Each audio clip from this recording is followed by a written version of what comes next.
আমরা অনেকেই হতাশ হয়ে গিয়েছিলাম যে বাংলাদেশের হবেটা কি। আমরা কি পরাশক্তি ক্রিয়নক হয়েই থাকব? আমাদের রাজনীতিবিদরা কি খালি কোন্দল করেই তাদের সময় পার করে দেবেন? বাংলাদেশের ভবিষ্যৎটা কি? এত ত্যাগ তিতিক্ষার বিনিময়ে যে দেশটি স্বাধীন করেছি আমরা, এই দেশের ভবিষ্যৎটা কি? এটা নিয়ে আমরা অনেকেই সন্দিহান ছিলাম। অনেক শিক্ষিত পিএইচডিধারীরা আমাদেরকে গণতন্ত্রের সবক দিয়ে গেছেন 1.5 বছর ধরে।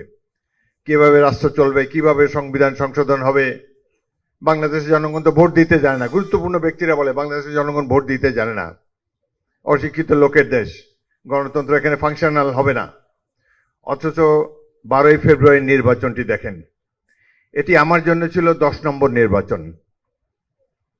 আমার এলাকাবাসী অত্যন্ত উদার, তারা আমার মতো অযোগ্য ব্যক্তিকে পরপর 7 বার জাতীয় সংসদে পাঠিয়েছেন। ডেন্টিস্টের পরামর্শ নাও নতুন কোলগেট অ্যাক্টিভ সল্ট। আমি দেখে অবাক হয়ে গেলাম।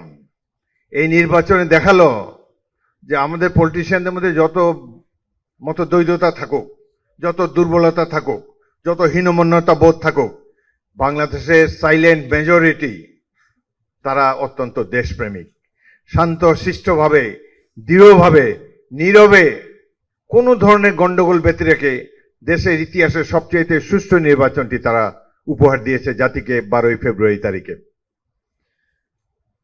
এই নির্বাচন প্রমাণ করে যে আমাদেরকে কেউ দাবিয়ে রাখতে পারবে না। বাংলাদেশের ভবিষ্যৎ অনেক উজ্জ্বল হবে আগামী দিনে। আমাদের একতাই আমাদের শক্তি। ইনশাল্লাহ আমাদের সব দ্বিধাদ্বন্দ্ব দূর হয়ে গেছে। আমাদের রাজনীতিবিদরা কখনো যদি দেশকে বিপথে নেওয়ারও চেষ্টা করেন, আমাদের ঐক্যবদ্ধ জনগোষ্ঠীর এই দেশের বীর জনতা নিশ্চয়ই তার প্রতিরোধ করবে এবং রাইট ট্র্যাকের উপরে আমাদের দেশকে এবং সরকারকে রাখতে সক্ষম হবে। আমি বাংলাদেশ সামরিক বাহিনীকে আন্তরিক ধন্যবাদ জানাই 12ই ফেব্রুয়ারির একটি সুষ্ঠু নির্বাচন উপহার দেওয়ার জন্য। আর্ম ফোর্সেস যদি ডিটারমাইন্ড না থাকতো, ডিসিপ্লিন না থাকতো, দেশপ্রেমিক না হতো, তাহলে বাংলাদেশ ছিন্ন ভিন্ন হয়ে যেত। আমি সামরিক বাহিনীর প্রত্যেকটি সদস্যকে আন্তরিক অভিনন্দন জানাচ্ছি জাতির এই দুঃসময়ে ঐক্যবদ্ধ থাকার জন্যে, জনগণের আশা আকাঙ্ক্ষার সঠিক প্রতিফলন ঘটাবার জন্য।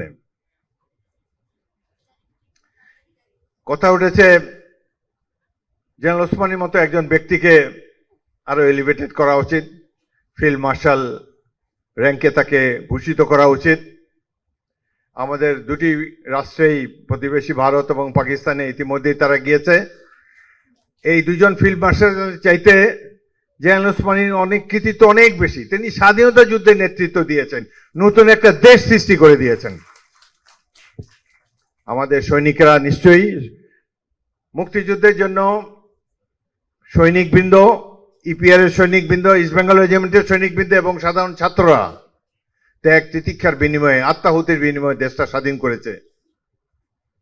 এদেরই কমান্ডার, ফর্মাল কমান্ডার ছিলেন আতাউল গনি ওসমানী। আমি আপনাদের এই দাবিকে সর্বান্তকরণে সমর্থন জানাই এবং এটার প্রসিডিউরটা আমার মনে হয়, আমি একজন ক্ষুদ্র ব্যক্তি, আমার সাজেশন হলো রাওয়াত থেকে একটা delegation should go and meet the Chief of Army Staff as well as Chief of Naval Staff and Chief of Air Staff।